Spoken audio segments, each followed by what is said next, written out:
I have 2 rows in, and I thought I would pause and show.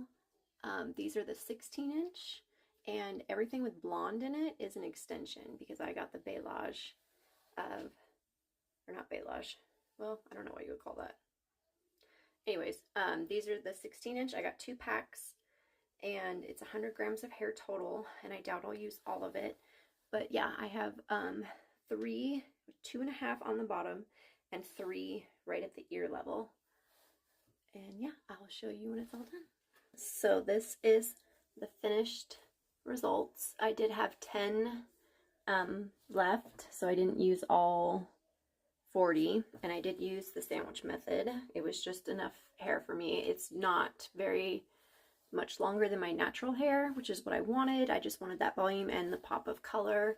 So it's exactly what I wanted. They were easy to put in. The tape feels really sturdy and the hair feels great. So I will update if that changes when I have to take them out to refresh. But so far, I love them and they are exactly what I wanted.